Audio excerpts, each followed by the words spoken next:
तुलाराम चौधरी जी, दिल्ली से। गुरुजी, आपके चरणों में कोटि कोटि दंडवत प्रणाम। गुरुदेव, बचपन से ही संतों का सानिध्य मिला, लेकिन एक प्रश्न से अभी तक बड़ा परेशान हूं कि परम शक्ति ईश्वर ने अपने ही अंश को सुख और दुख पाने के लिए माया सहित इस सृष्टि में क्यों भेजा है? महाराज जी, मेरी शंका का समाधान हमारी बात प्रार्थना मानिए, आपको परमात्मा ने नहीं भेजा है, आप खुद इच्छा करके फंस गए हैं। आप हैं कौन? आप अपने को जान पाए हो? कितने साल के हो? आपका शरीर 62 साल। आप 62 साल रहते हुए 3.5 हाथ के शरीर में हो गया। आप अपने को जाने हो? नहीं जान। तो परमात्मा को कैसे दोष दे सकते हो कि आपने हमको फंसा दिया? आपकी इच्छा ने आपको बांधा है। आप इच्छा रही तभी हो जाइए। आप परमात्मा स्वरूप हैं, कोई और नहीं है जिसने आपको बांधा है। आप ही अपने आप से बंधे हैं और आप ही अपने आप से मुक्त होइए, और मुक्त होइए तो जो है वो है।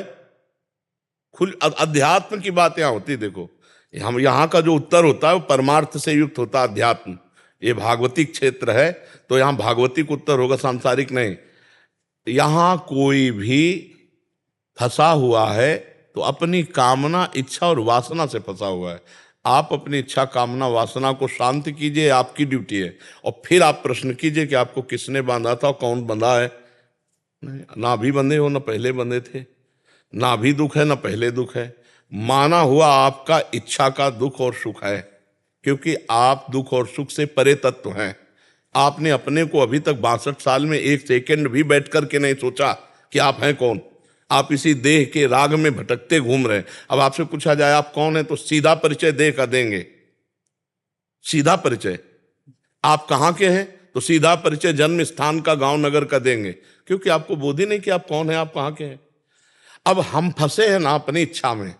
हमारी कामना है तो हमारी स्त्री, हमारे पुत्र, हमारे परिवार हमें देह प्राणों से अधिक प्रिय लगता है, क्योंकि ये भोग स्थान है। इससे हम नाना प्रकार के भोग भोग रहे। ये बहुत प्यारा लगने लगा, और इतना प्यारा लगा कि मैं ही हूँ, ऐसा भ्रम हो गया। अंतःकरण मैं ही हूँ, जो मेरा मन मांगे। अब मान लो मन इंद्रियों के साथ जहाँ विचरण कर रहा है, उसको मैं यही मान रहा हूँ कि मैं ही जा रहा हूँ, मैं ही देख रहा हूँ, मैं ही भोग रहा हूँ, मैं ही खा रहा हूँ, मैं ही सूंघ रहा हूँ, मैं सुन रहा। आप तो फंस गए। आप फंस गए, आप अपनी इच्छाओं में फंस गए। आप इच्छा रहित हो जाओ, ये काम आप करो, फिर आप हमको उत्तर बताना कि कौन परमात्मा किसको फंसा दिया। एक ही शर्त है, आप इच्छा रहित हो जाओ बस।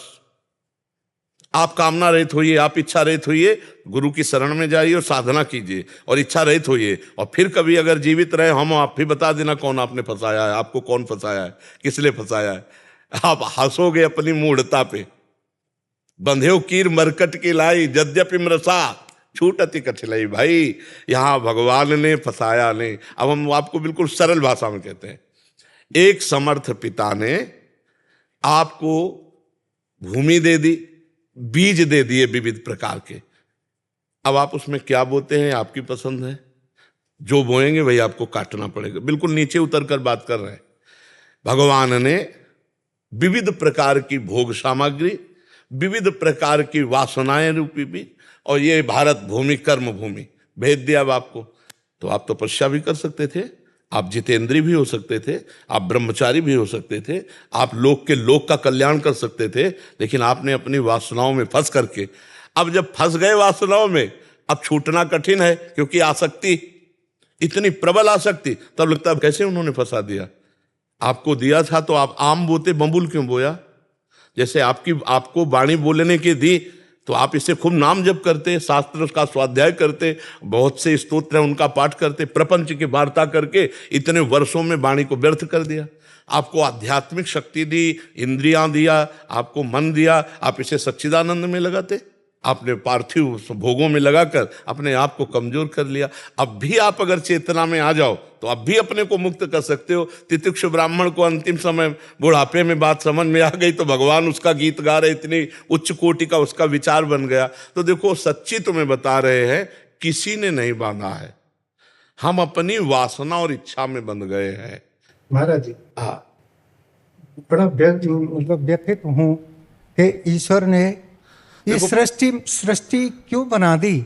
आप नहीं बनाते तो कोई मतलब ही नहीं था। नहीं कहे, नहीं, सुनो, उन्होंने सृष्टि में तुमको थोड़ी बनाया है, सबको बना दिया। नहीं, वो अपने आप में बने हुए हैं। तुम यही तो भूल कर रहे हो। अच्छा, वही है। अब यही तो है, काले कर्म ईश्वर मिथ्या दोष। आप समझ रहे हो ना? आप कौन है? उन्हीं के अंश हैं। अंश कैसे आप जान गए? आज तक अंश का अनुभव किया आपने? आपने देह का अनुभव किया, झूठ मत बोलना। अंश का अनुभव नहीं किया। जो चेतन अमल सहज अविनाशी, नैनम छिन्दन्ति शस्त्राणि नैनम दहति पावका न चैनम क्लेदयन्त्यापो न शोचयति मारुता, ये है वो अंश। और उस महान का अंश महान ही होता है।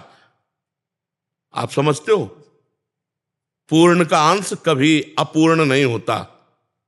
उसका पूर्णमेवा वशिष्यते, पूर्ण का पूर्ण ही अंश होता है। अभी आप मतलब चूंकि अध्यात्म में चले नहीं हो, भगवत मार्ग के पथिक नहीं हो, इसलिए कह, स्वप्न किसने बनाया? स्वप्न में जो आप थे तो आपका एक शरीर सैया में सोया हुआ था और आप स्वप्न में पिट रहे थे या पूज रहे थे या बाजार में थे, था क्या कुछ? कुछ नहीं। ये कब जाना? जब जगने के बाद। तो जग जाओ तो अभी पता चलेगा।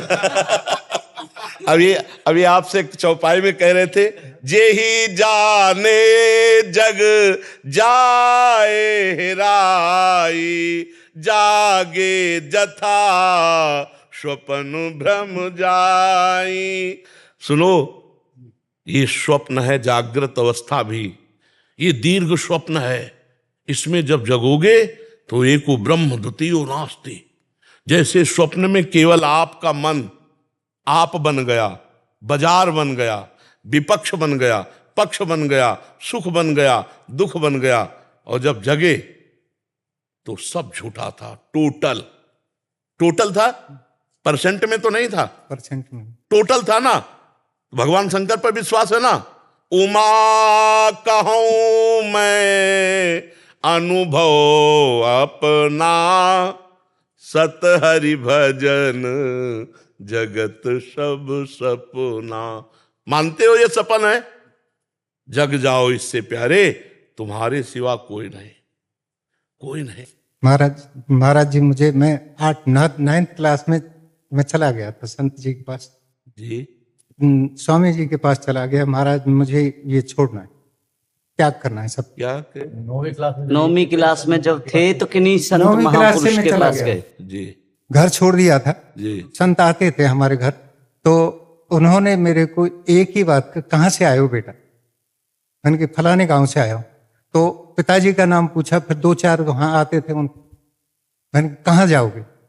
पृथ्वी पे तो रहोगे। मैंने कहा मोह माया का त्याग करना है। नहीं होगा, मोह का त्याग नहीं होगा ना। जब ध्रुव जी गए ना, गांव के बाहर निकले ना, तो नारद जी आ गए। तो उनका कहाँ जा रहे हो? बोले भगवान को प्राप्त करने के लिए। बोले तुमसे नहीं हो पाएगा, 5 वर्ष के राजकुमार हो, शेर भालू सब खा डालेंगे। अच्छा, राज सिंहासन की बात अभी मैं कहता हूं तानपात से, मेरी आज्ञा का पालन करेंगे और सिंह। तो ध्रुव जी ने कहा, महाराज मैं वो क्षत्रिय राजकुमारों की एक बार जो निश्चय कर लेता हूं, प्राणों की भी परवाह नहीं करता, उस पर चलता हूं। जब देखा चेला पक्का, पीठ ठोक के 12 अक्षर मंत्र दे दिया। कच्चे थे इसलिए तुम्हें उपदेश मिला, पक्के होते ना तो अब तक सिद्ध हो जाते।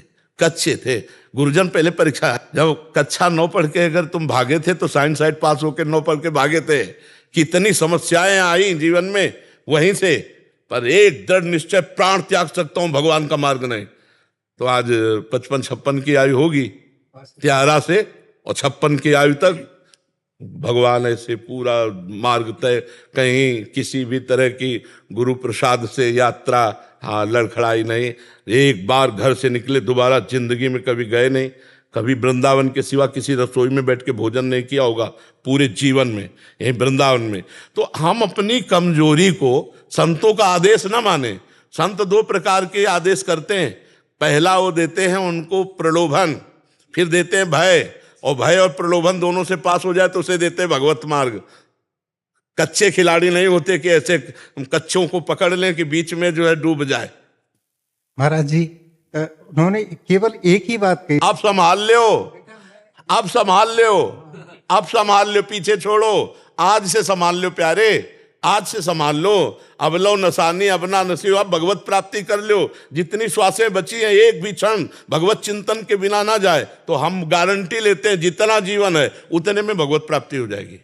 पकड़ो, राम कृष्ण हरि जो नाम प्रिय हो, जो नाम प्रिय हो, जो गुरु ने दिया हो वो नाम पकड़ो, एक भी श्वास खाली ना जाए, गारंटी हम लेते हैं भगवत प्राप्ति हो जाएगी। पुत्र के बहाने नारायण बुलाया तो भगवत प्राप्ति हो गई। हम जान के नारायण नारायण जपेंगे, हमें भगवत प्राप्ति नहीं होगी, पक्का हो जाएगी। आप समय बर्बाद मत करो, पता नहीं कौन सी श्वास अंतिम श्वास हो प्यारे। बड़े भाग्यशाली हो जो परमार्थ के लिए विकल हो, तुम्हारे हृदय में भगवत प्राप्ति के लिए दुख है, ये तुम्हारा अहोभाग्य है, तुम्हारा पवित्र हृदय है। लगो एक भी श्वास भगवत चिंतन के बिना ना जाए तो गारंटी हमारी कि पक्की भगवत प्राप्ति होगी। तड़प रहा हूँ। हाँ बिल्कुल चिंता मत करो, तुम हर श्वास नाम जपने का अभ्यास करो जी।